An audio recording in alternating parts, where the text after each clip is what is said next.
So today I want to talk about emancipation and everything that goes around emancipation. I want to talk about it a little bit.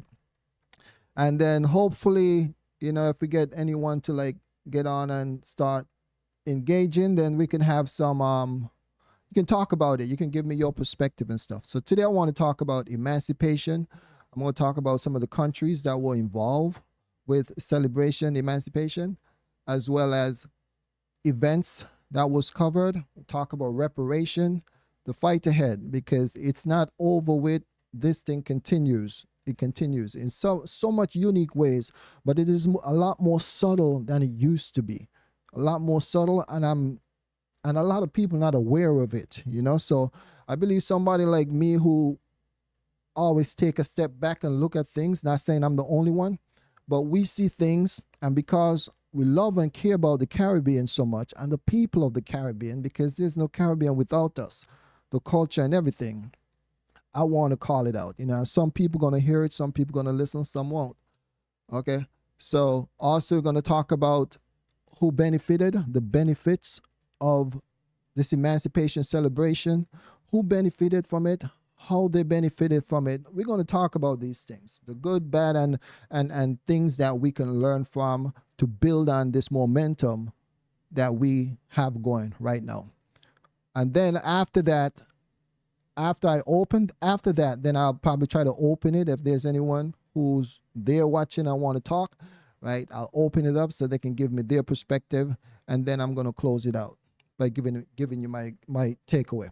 Okay, but before I go on, I'm going to shout out a few people. I like to shout out Nika. I like to shout out KDB. I like to shout out Chirac. And I like to shout out Richard. Myself and Richard had some back and forth, and I'm pretty sure he's learning a lot.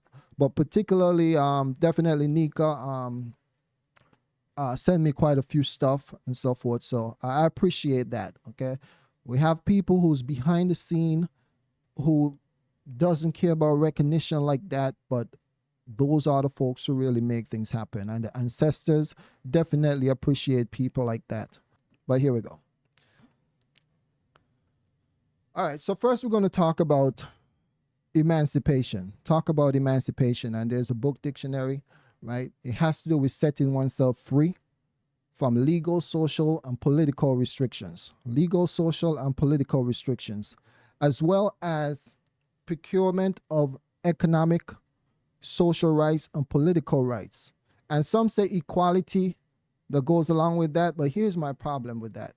I believe that the word equality has gotten us caught up a lot. The word equality, and such is the case. In I did a live about 2 weeks ago, and that live had to do with the Aboriginal people of Australia, and there were people calling in to whatever station that was, and they were getting at the Aboriginal people by saying, if you are asking for equality, how is it that you're asking for equality, but you're asking for special things as well, right? And that is why I feel that people need to define what equality really is, because if I take your land, if I take your house, imagine someone move into your house, right? And then you say, hey, I want equality, right? To me, that is a weak thing. It'll never be equal unless you get your own kingdom back. Because at one point, there was nothing between you and your creator. It was simply you and your creator. So I believe equality is not so much a right word unless we're going to really define it by saying, look, the real equality would be us getting back what was taken from us. No hard feelings, but that would be equality, and that's what we should ask for.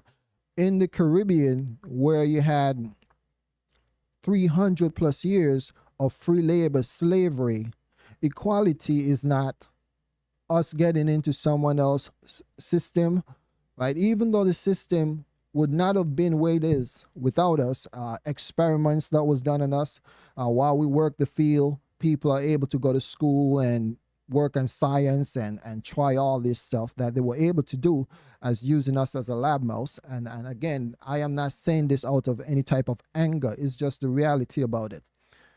Real equality would be us getting our own again. We being kings of our own domain again, where we own the hotels, we own the airports, we own the ports, and we sponsor the things that are important to us within our culture, right? That would be real equality. And that, sadly, is not the type of language I've been hearing. What I've been hearing is that us wanting to get into someone's school or get into whatever program they have and being treated equal. And equality, somebody gonna always take offense. And I feel that we've been kicking the can down the road so long. It's just been going and going. And the more we try to gain ground, the more we're gonna run into stuff like this. So it would be nice if we can come up with a plan to really get equality. Right? So on 1st August 1833 is when the United Kingdom Parliament abolished slavery.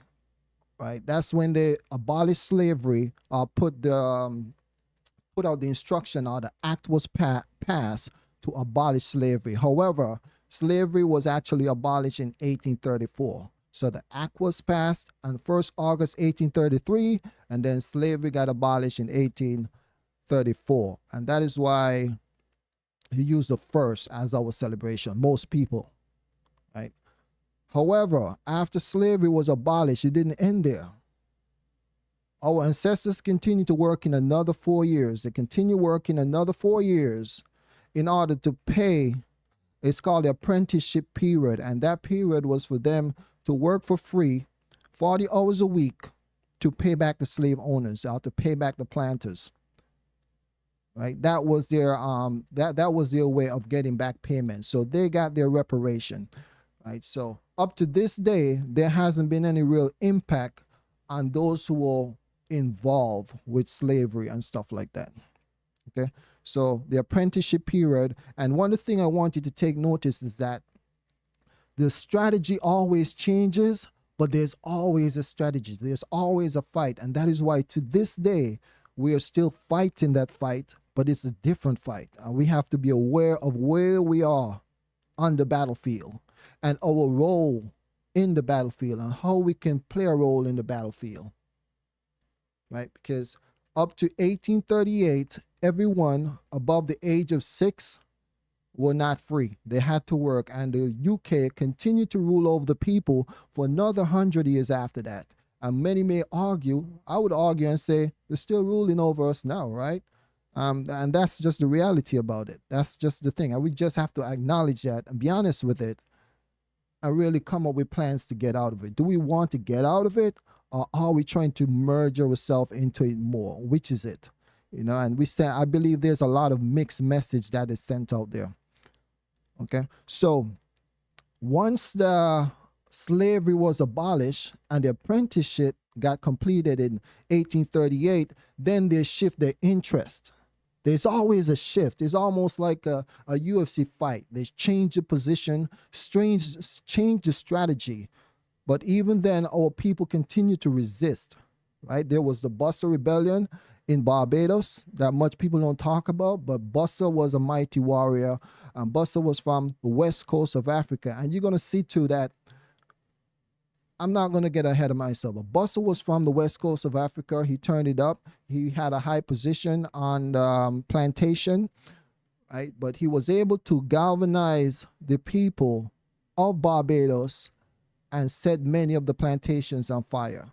Bussa was eventually killed, and guess who they used to go after Bussa? They used Afro soldiers to go in initially. So send these Afro soldiers to go in and fight the slaves that was considered rebellious. And then they hunt down Bussa and tortured Bussa and killed him. Now, Bussa is now a national figure in Barbados, which is the case many times, right? We have people who go against the grain and everyone is against them at one point, and then later on they make them into a hero. And by doing that, they're able to, that's like a chess move again, because they know that the people who uphold people like Bussa may be somewhat rebellious still. So by governments pulling them under the wings, then you can control You can control the atmosphere. It's almost like the churches in the U.S. at one point, and not just in the U.S., in the Caribbean too, because the Baptist War in Jamaica, that was a church. So the church was so much different back then. So what governments do? End up starting to give the church incentives and take the church under their wings. And now the church is working for the system, right? So it is just such a slickness. So it seems like each time you give someone room to improve, there's always a different strategy. And if we have that type of patience, the patience that we have for them, if we had that patience for each other, we would be so much further. If the Almighty, if you believe in Almighty or not, right, our Creator have that much patience in us as we have had on others, then we are going to make it to the big good place if you believe in it and if the good place exists, right? No doubt, because we have exercised a level of patience that I have never seen us done towards each other. Okay, so let's continue here.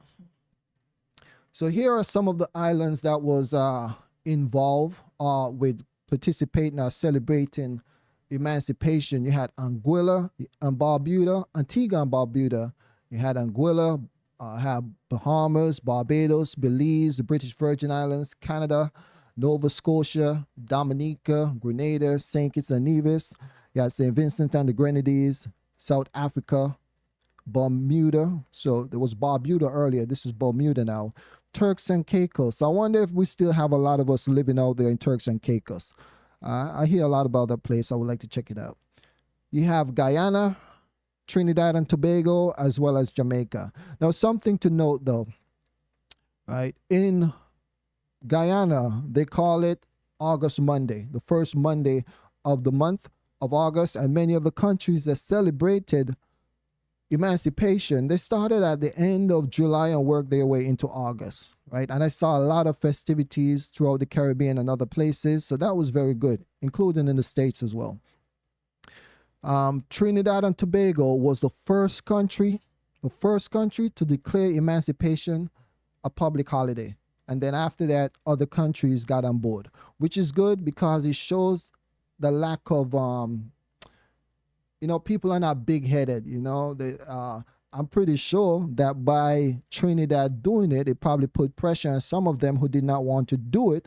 As you will see as we go through this video, that everyone was not on board with that. There were some people pushing back, but they still went along. So that is good that they went along, but still, some people fought against it. And this is Afro people, Jamaica, the Baptist War was the foundation for slave abolition, right? I know that's the language that's in the text. Some would say it's the straw that broke the camel back, but it's definitely not a straw. It was a mighty blow that the Baptist War, and I did a video on that previously. You can check it out, the Baptist War. And there was a brother, he was being interviewed, and he's a historian in Jamaica, and he was talking about the Baptist War. And I shared some of the clip on him. I would really like to talk to that guy if I could. But the Baptist War was in addition to the many wars that was happening throughout the Caribbean, right? So it was as if we were more united back then without the technology that we have today. Right? Because now everyone is thinking about nationality and individualism. As long as my family is good, I am good, and so forth. Not realizing that there's unity, there's strength in unity. So we have to get back to that. So before the Baptist War, you had a lot of other wars that happened before, and investors was already nervous about their investment. People was nervous about losing their life, and so that's when another transition happened. They never let go, never let go. All they did was regroup and come back again, regroup and come back again. And I have to blame some of us for that, because I believe a lot of our own people was in bed with them doing that, which is the case today, and we have to realize that. Okay, so August 1st, also, something you should know about it, was once upon a time called the West Indian Emancipation Day. And it became a key mobilization tool for anti-slavery in the U.S. The West Indian Emancipation Day became a key mobilization tool for slavery in the U.S. So after we got emancipated, we did not simply go and ignore everybody else's plight.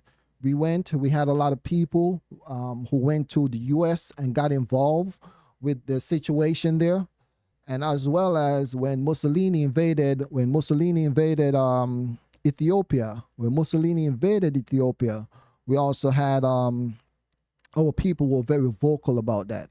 Our people were very vocal about it, right? And also in South America as well. In South America, when they had the case there with apartheid, we also got very involved with the situation there. Okay, so here are some of the events that took place during the emancipation, right? You had the Yuhu. This is in Trinidad. I mean, this was in Antigua, right? This was in Antigua. This is just some flyers that took off of the web in Antigua. They had the Uhuru Spiritual Awakening. You had African fashion. You had African fashion dance. You had African Dress Day. You have an annual watch night gathering. You had cherished traditions. Had drumming. You had people doing the fire dances and stuff like that. Songs, poems. There was a pretty good poem I saw from a sister in St. Lucia, and she was talking about her dark skin, so I thought that was pretty good. And then Mutabaruka was there as well. He also gave a poem, right?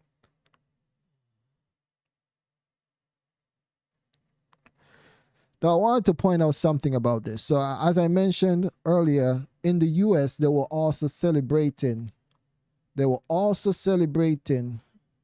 emancipation in the US. They were also celebrating emancipation in the US. So here's my thing though. Again, it goes back to knowing where you are on the battlefield, right? Knowing where you are. And it's not to hurt anybody's feelings. It's not about promoting hate. It's about regaining what we have lost. That's what it's about. So here, the image on the left side, this poster is of a church. It's called the Episcopal Church. The Episcopal Church. And this goes where we have to realize that there's something we have to inform people from the outside who wants to help. We have to inform them and educate them on how they can help. Right? You can't water down the movement, and you can't mess up the image or the identity that we are fighting to regain. So with the church, as I mentioned earlier, with the church having dual allegiance, the church saying that we are for everybody and a kumbaya, when the church run out front and say that they're gonna host an Emancipation / Juneteenth celebration, the real ones who really know what's going on gonna have to push back on that a bit and probably have to educate the church and show them how they are affecting the movements by wanting to play this kumbaya thing and get kids, European kids and African kids and mixed kids out there, because again, they're still trying to prove to people that, hey, we love you all, we love everybody. We've been trying to prove that forever. And I don't know what is more deeper of a love than us to still live amongst certain people to this day without doing any harm. We do more harm to each other than we do to them. So there's still this overzealous push by many of our people to prove to other people that we are all inclusive, but at the same time we ask for reparation. And that is where the confusion comes in. And that is where people have to speak out and say, hey, this is why you don't need to do this. And the people who wants to help from the outside, this is why we're doing it this way. Because if we do what you want us to do, play this multicultural role, and out of many come one, if we do that, then it's going to mess up the talks of us regaining some grounds in the things that we lost. And also when it comes to reparation. I'm going to show you why we complicate the argument about reparation and why we personally need to cease and go back to the drawing board, because what we talk about when it comes to reparation, we're sending a mixed message out there. We are sending a confusing message, and I believe that the other side sees it too, but they're not going to really say anything about it, okay? And then here on the right side, there is another event that took place in another church as well, another church, right? Like I said, the church once used to had a pivotal role when it comes to us, but no more. The church is not doing that no more. But they were able to probably make some money. They had vendors, it seems, had music and worship services.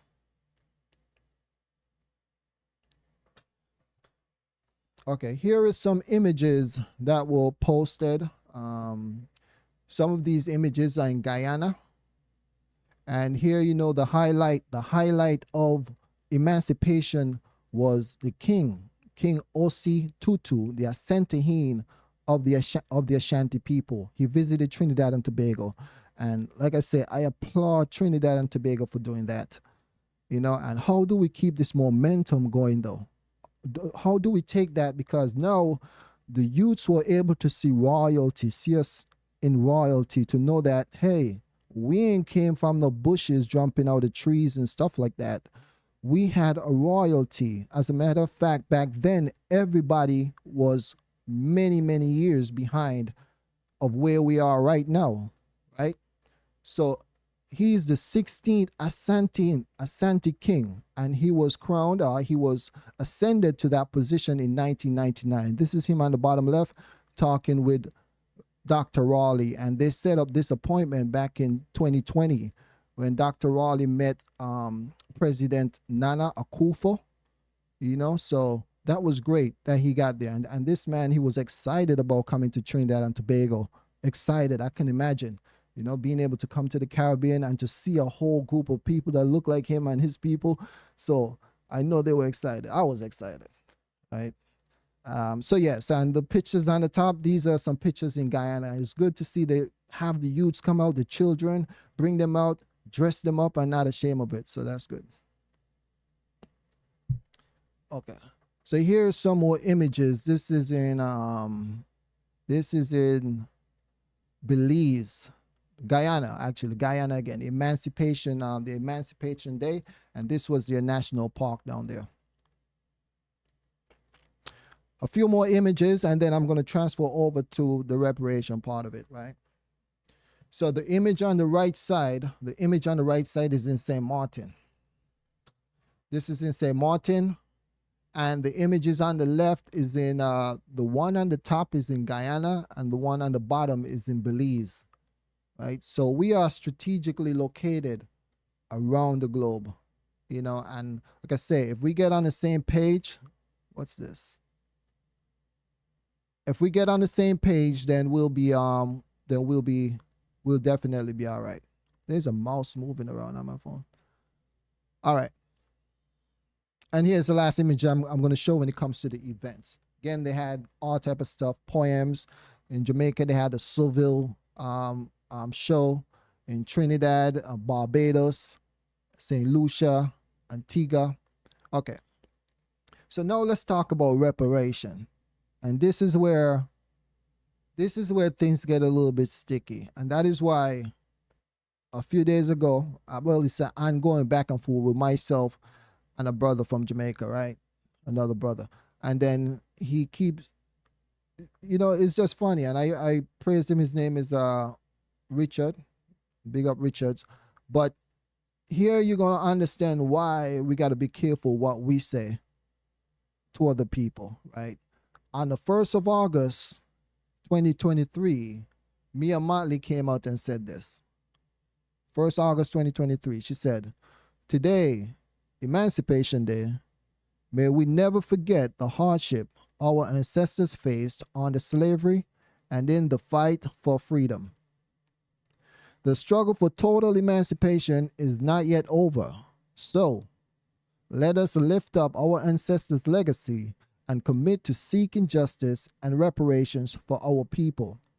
And that's where I hear this and I say, okay, sounds good. most people hear this and say, sounds good, and then walk away. But then I start asking, who gets reparations?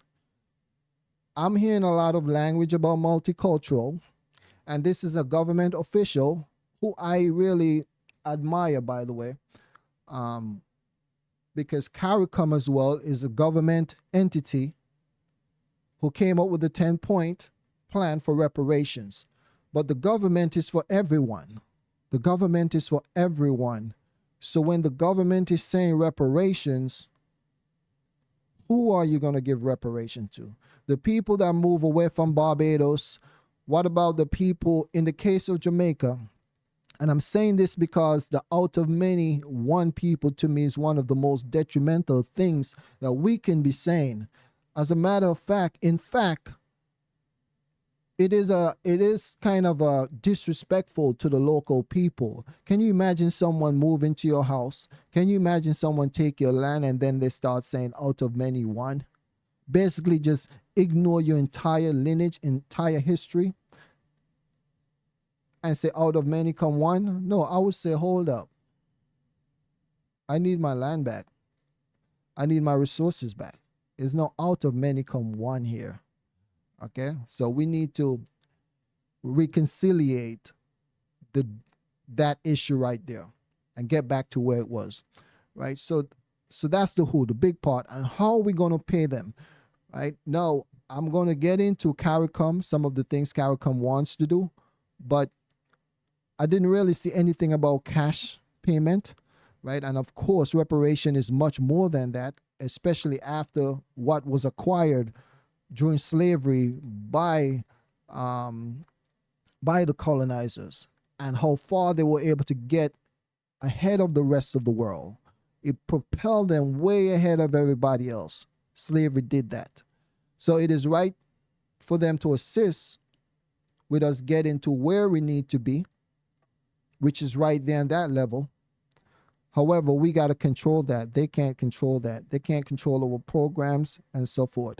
On the bottom here, there's a flyer where the brother was talking about the struggle for reparations as well. And this was also posted down there in Trinidad and Tobago with the event of the King. Also, so before we get to reparations, I believe that there's a lot of questions that need to be answered. A lot of questions. There's a lot of nitty-gritty. CARICOM. So now I'm going to talk about the CARICOM plan. I'm going to tell you what I see with it. You know, the good, I mean, there's some good stuff that came out of it. It's good that they're having the conversations. However, government officials in many cases, just like the churches, have dual allegiance. They have mixed allegiances to the people, whoever people have the most influence, right? Whoever people have the most influence. So some mouse is moving on here. It seems like somebody's on my computer. But whoever people have the most influence, you know, so whether it's numbers, whether it's enthusiasm, money is definitely a major part of it. Who has the money? And as we know, we don't have the money like that. Other people have the money. And that is why even in just about every country where we are at, even if we are over 90% of the population, we still don't own the major industries. We still don't own the airports. We still don't own the hotels. We still don't own the banks. We still don't own the seaports and those type of stuff. And I believe that this is something that we should be working towards, right? Anyway, on July 6th, the CARICOM Reparations Commission reignited calls for reparations for slavery and colonization, emphasizing the impact of the legacy of British colonialism on the life and legislation in the Caribbean today. The commission, established in 2013 to prepare the legal and ethical case for reparations payments for CARICOM member states, lays out a 10-point plan for Europeans' former colonial powers to provide reparatory justice for slavery and colonization. The first step in the plan, which is one we can't even get to this day, which shows a lack of respect, the first step in the plan is a formal apology for slavery.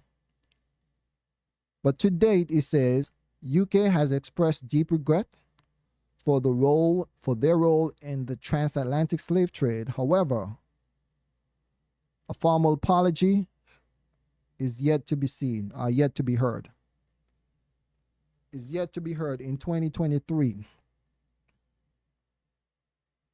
The 10th step, the first step, have yet to be met when this thing was established since 2013.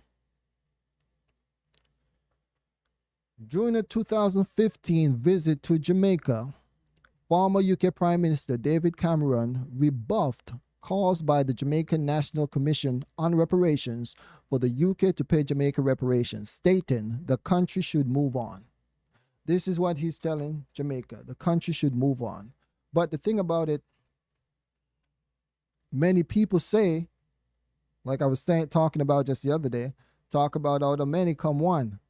So he hear this kind of talking language, and that's why I believe that that was a chess move. When you get the people to say how the many come one, then that will kind of affect their argument when it comes to reparations, right? He continued, he said, instead of reparations, Cameron announced that the UK should spend £25 million, or will spend £25 million to build Jamaica a new prison.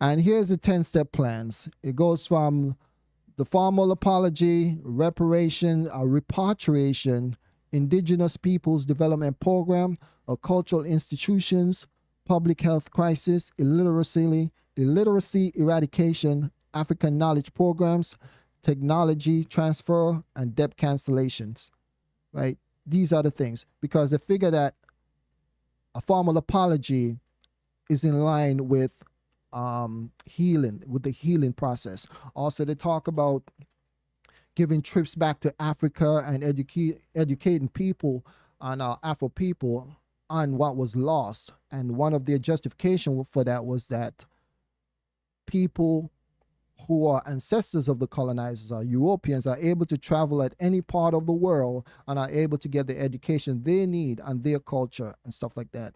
And that ties into a video I did a while back that says that this is how they honor their people. This is how they honor their people. But for some reason, we don't do the same. And we should work towards doing something similar. We need to get to a point where we have schools that were started by us and for us in our community, so our youths can truly learn about their culture.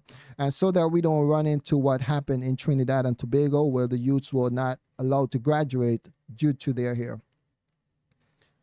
Right. Also, the Indigenous People Development Program.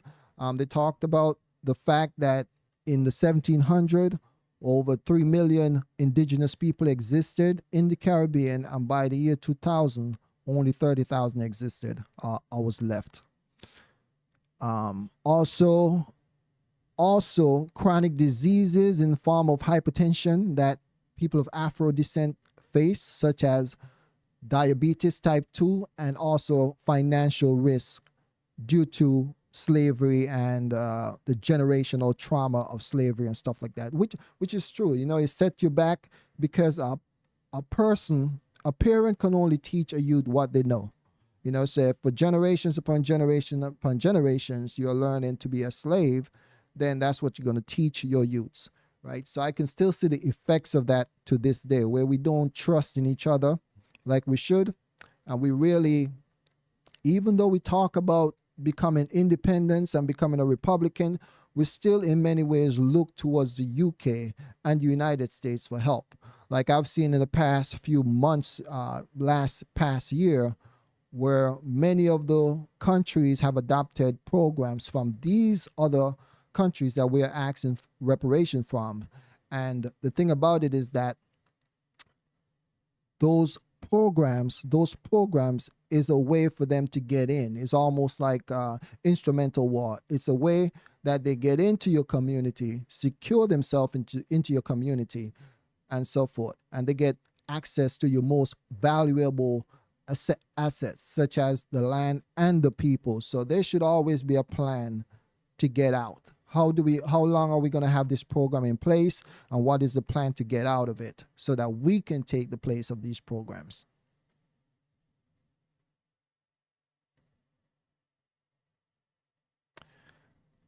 Okay, so here it talks about how some businesses, some companies have offered some kind of financial contributions, countries that were, companies that was involved, right?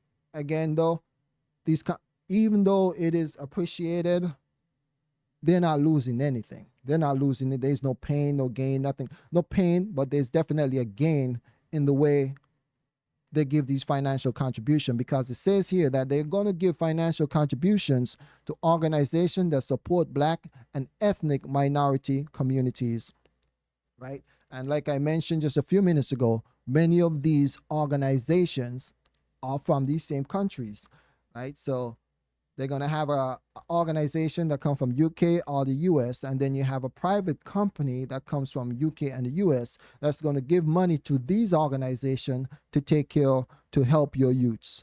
And do you really think they're going to teach your youths to become leaders, or to fish for themselves, to hunt for themselves, to fend for themselves?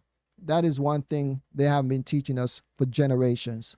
The only thing we've been really learning is how to continue suck on their bosom, right? How to continue relying on them, and that's really it. And honestly, if I was the enemy of a people, that's what I would do.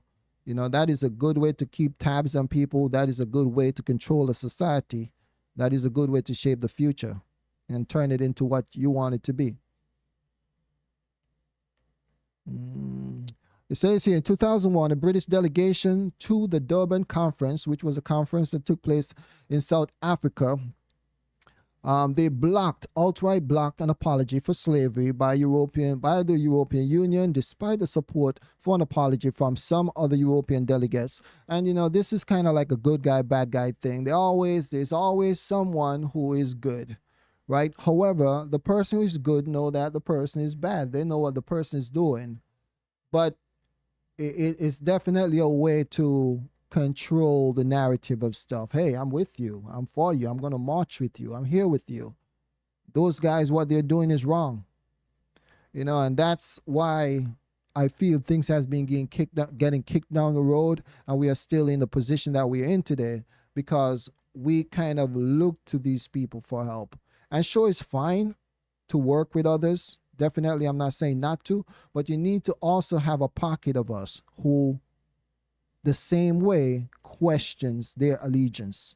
We need to do that because history has proven to us that we should, right? And everybody else goes after history. So it's not hate to anyone. I would just tell them, hey, due to history, and because I know how things are, we need to control this part of it, right?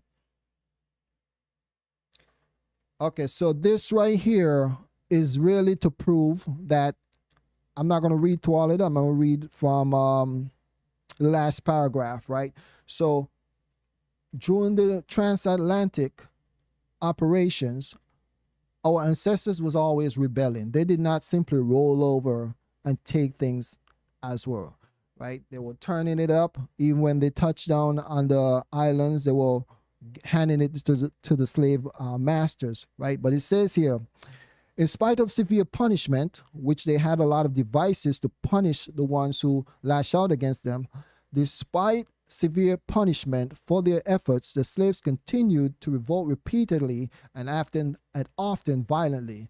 There were hundreds of mutinies and attempted mutinies by slaves during the Middle Passage across the Atlantic. On the Caribbean island, especially in Jamaica, slaves organized large-scale uprisings in which plantations were burned and slave masters were killed. Some of these leaders who revolt are to be remembered as, and these are people throughout the Caribbean, like Kofi. Kofi was in Guyana. And Nani, we know of Nani. She was known for the guerrilla warfare. She was a Maroon.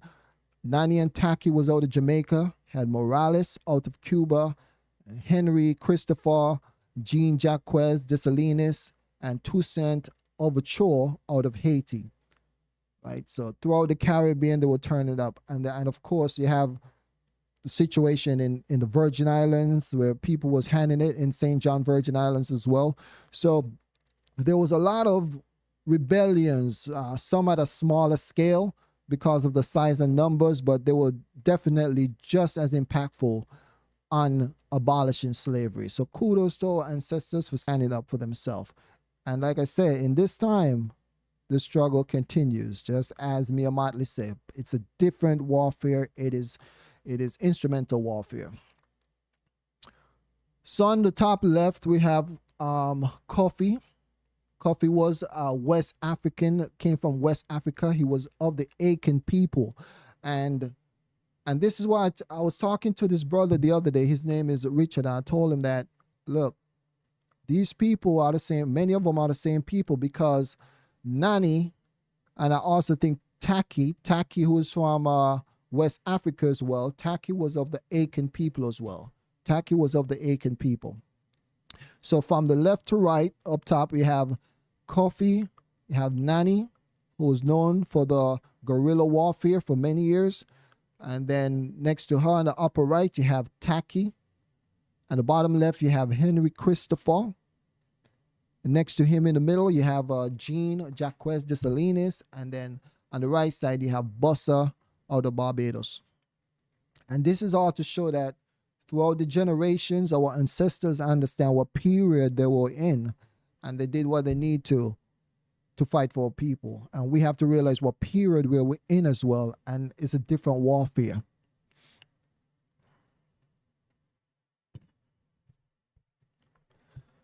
Okay, I posted this in the community section a few days ago, right? So people can check out. I posted this in the community section. And this have to do with, there's something in Jamaica where politicians and people were fighting to basically either take Independence Day and Emancipation Day and make it one day, or to get rid of it.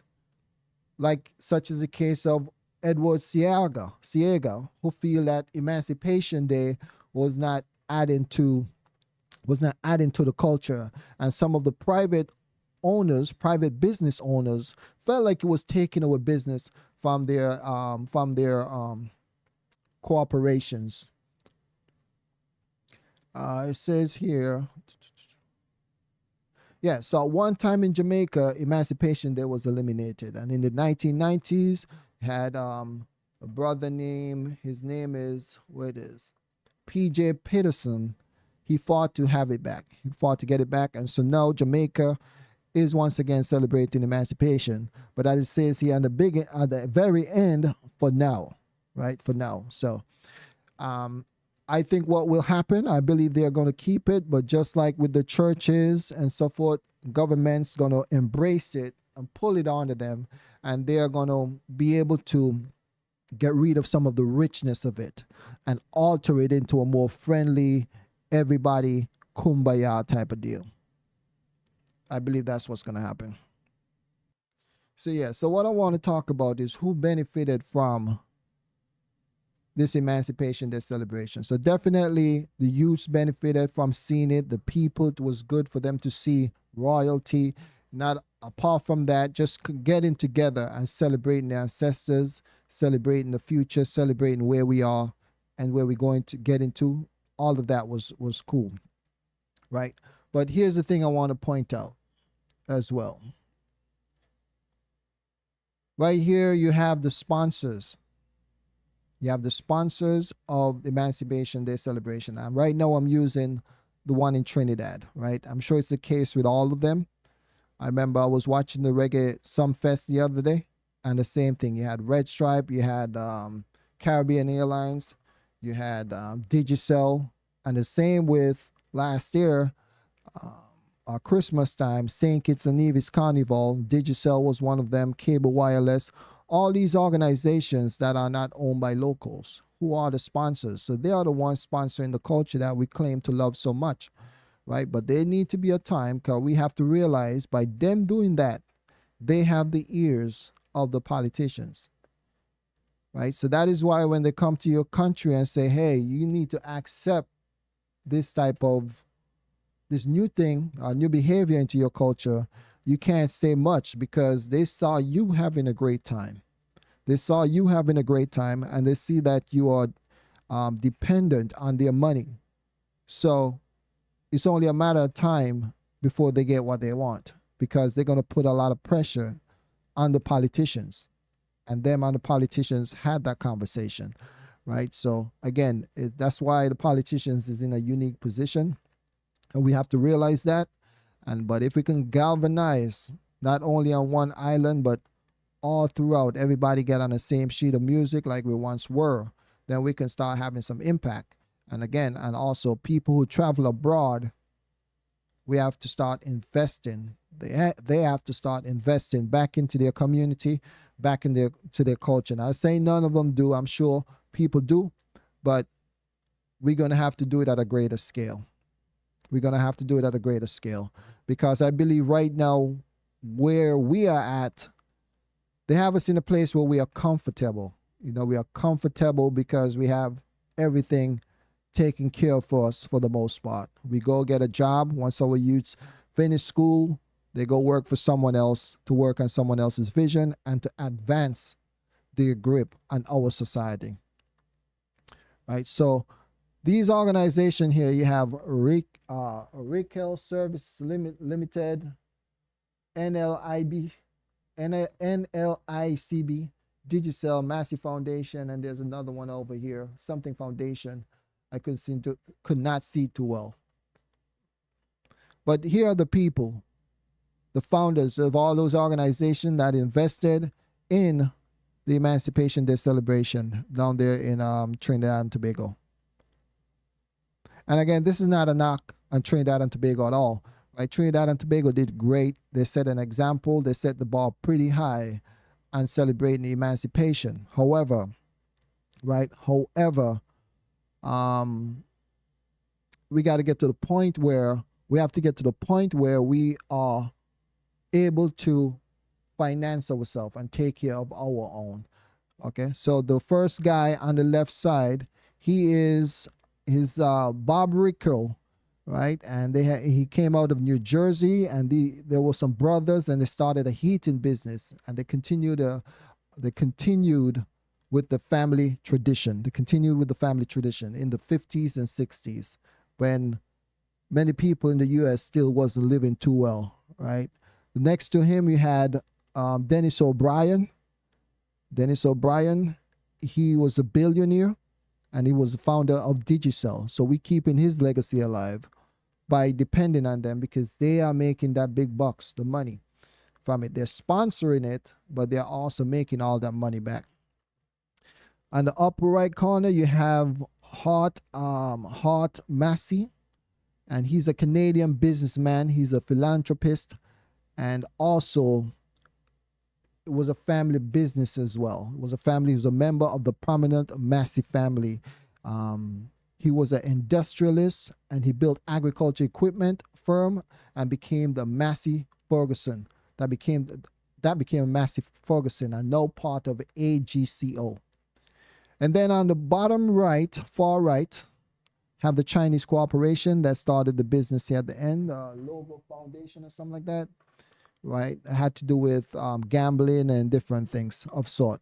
So they are the ones sponsoring, and they are the one taking over. And as you see, the numbers are getting higher and higher and higher as we move out of the Caribbean islands. They move in. Now this one, I want to talk about this one. Here is the event that happened on the 31st, where they talked about business, and this took place at the Hilton Hotel. And here is the founder of the Hilton Hotel, Conrad Hilton, and here is his family. They are the ones who benefit from us using the hotels. So as you see, they allow you to do your practices and so forth, but they are the one who benefit from this function. Yeah, they're the one who benefit from it. So these are things we need to work on. We need to be aware of them. Be aware of them is nothing to be upset about. I mean, that's cool. People are helping out. That's all means, by all means. But we have to work on getting to a point where we are able to fund our own stuff. And that's there. And there I'm going to wrap it up right there. But the big things to take out of it, and there is someone here playing with my computer because they want to distract me, right? But the big thing to take away from this is that we got to be aware. We have to be aware of where we're at and the roles we're playing in giving up everything that our ancestors fought for. We have to be aware of the role that we're playing that. Okay? Whether it's, and that goes for everybody, and we have to educate people from outside of the community. You have to educate them on how they can help and so forth. And that's what we have to do, right? Because another thing with the case with the sister who came from the U.S., who is a real estate agent in Jamaica. She married a brother there in Jamaica, got children with him, and now she have a real stake in Jamaica, so she can say our country now. And now the same thing that happened in North Africa, where Africans started mixing with people, and then these people end up saying, hey, I'm a lineage of this area and so forth.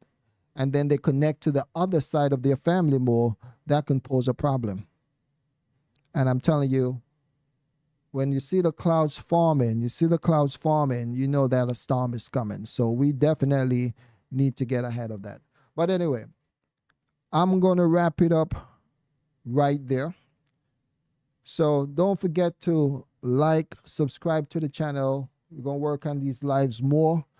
Ran into some technical difficulty, which seemed to be the case in many times. I really believe someone be messing with my computer. But anyway, until next time, be blessed.